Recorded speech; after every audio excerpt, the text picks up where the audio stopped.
देखो, ये वो किताब है जिसे मुसलमानों ने बैन करने की कोशिश की और 1944 में बैन कर भी दिया गया था इस किताब को। और फिर 2008 में भी दो मुसलमानों ने, दिल्ली के दो मुसलमानों ने, दिल्ली के सदर बाज़ार के दो मुसलमानों ने दिल्ली हाई कोर्ट में याचिका दायर की इसे बैन करने के लिए।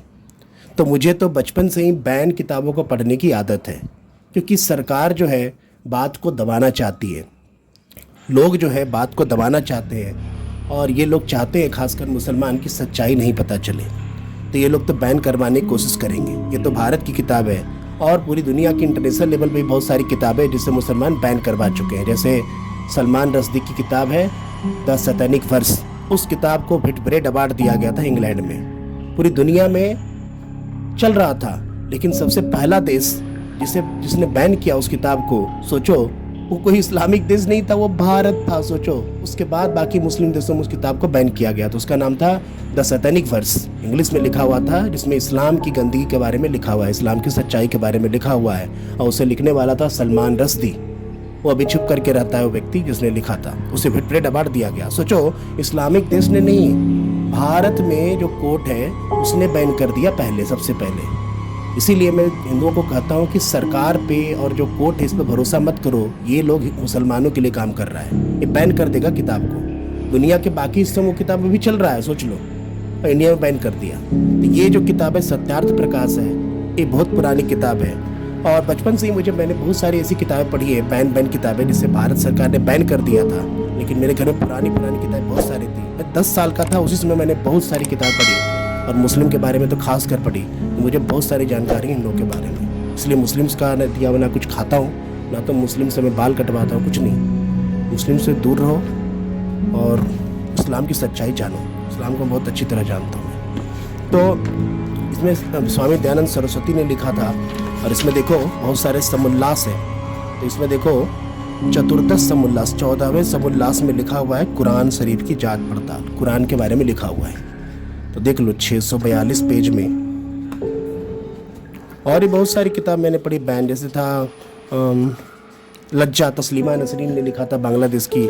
मतलब जो भी इस्लाम के बारे में लिखता है उसे क्या होता है, भागना पड़ता है, छुप कर रहना पड़ता है। और अधिकतर जो लिखने वाले मुसलमान ही होते हैं, पहले मुस्लिम ही होते हैं, लेकिन वो सच्चाई जान जाते हैं, उसके बाद उन्हें छुप कर रहना पड़ता है। जैसे सलमान रश्दी क्या था, मुसलमान था। फिर लज्जा की तस्लीमा नसरीन, वो भी मुसलमान थी। तो जो भी सच्चाई बताता है, अधिकतर जो सच्चाई बताता है इस्लाम की, वो पहले मुसलमान ही होते हैं, बहुत ही एक्सपर्ट होते हैं, बहुत ही हाईली इंटेलिजेंट पर्सन होते हैं वो। और इस्लाम की सच्चाई को एक्सपोज करने वाले अधिकतर मुसलमान ही होते हैं एक्चुअली, क्योंकि गलत को कौन सही ठहराएगा। भगवान तो एक है सबका, चाहे किसी भी रीजन का, भगवान तो एक है। ये अलग अलग डिवाइड कर दिया है। तो 14 में 600 कितना था पेज नंबर, इसमें देख लो 642, देखो यहाँ पे दिया हुआ है चतुर्दश समुल्लास, 14वें समुल्लास में देखो लिखा हुआ है मंजिल 1, सिपरा 1, सूरत 1। इस्लाम की किताब में लिखा हुआ है मंजिल 1, सिपरा 1, सूरत 1 में मैं आरंभ करता हूँ साथ नाम अल्लाह के। मैं अल्लाह के नाम पे आरंभ करता हूँ, शुरू करता हूँ। वह क्षमा करने वाला और दयालु है। समीक्षक, मुसलमान लोग ऐसा कहते हैं कि कुरान खुदा का कहा है, परंतु इस वचन से विदित होता है कि इसका बनाने वाला कोई दूसरा है, क्योंकि जो परमेश्वर का बनाया होता है, मैं परमेश्वर के नाम पर आरंभ करता हूँ, ऐसा न कहता।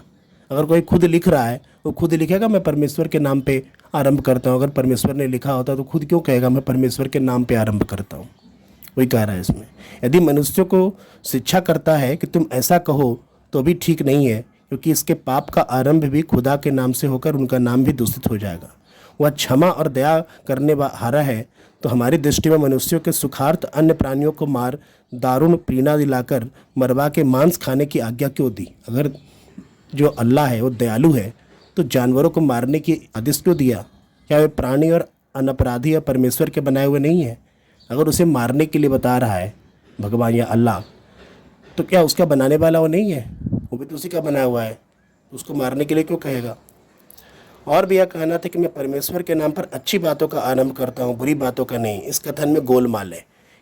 ये मैंने लिखा है, इसे दयानंद सरस्वती, स्वामी दयानंद सरस्वती ने लिखा है। आप इस किताब को पढ़ो, अच्छी तरह से देखो।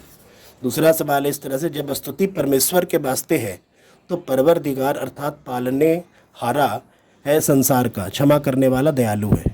जो कुरान खुदा का संसार का पालने हारा होता है और सब पर क्षमा और दया करता है, अन्य मत वाले और पशु आदि को भी मुसलमान के हाथ से मरवाने का हुक्म ना देता।